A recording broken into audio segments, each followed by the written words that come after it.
Hello, ladies and gentlemen. We have heard already interesting points, but I want, of course, support our view from the government. We have heard before, in the speech before, the customers are intelligent enough to buy, for example, German goods. I think the most customers are not really, I would say they are intelligent, but I think when they are in doubt, then they buy the cheaper one.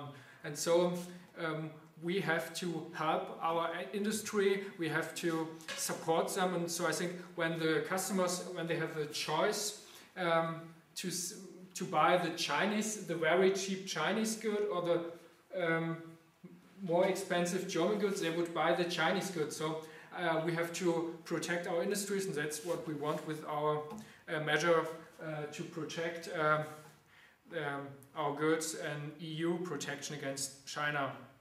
I think competition is important, but we need a framework. But I want to take your question. Don't you think this is a free country and that free people should have the right to decide themselves, and that free people, of course, have the right to decide to destroy themselves too?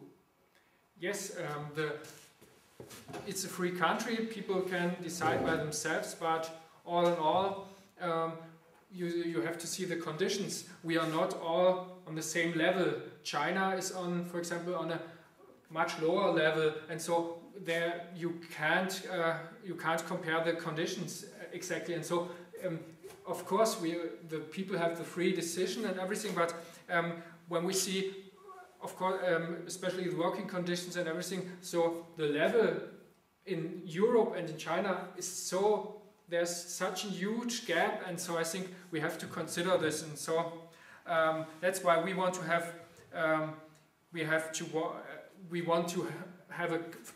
rule framework concerning working conditions. For example, the problem of child labor. The products are cheap because there are often also children involved, and the conditions in the factories are very bad. And so I think our chance to change things, we have the power to change things because we are the biggest customers. When we don't buy Chinese goods, they can't make money. And so when we don't take the products, then we can force them to change things. And so I think we don't say we will do it forever, or we say we don't take things we don't take things forever anymore, but we say unless you don't change it, we don't buy it anymore, we protect it. And so I think a very good idea would be to have a free trade area of Europe, USA, Canada and Mexico, to have like the NAFTA area and the EU area together. And so this is like a common market, and to have like a protection especially against the much cheaper products from China, and to strengthen our industries, to preserve our jobs, to stabilize our economies.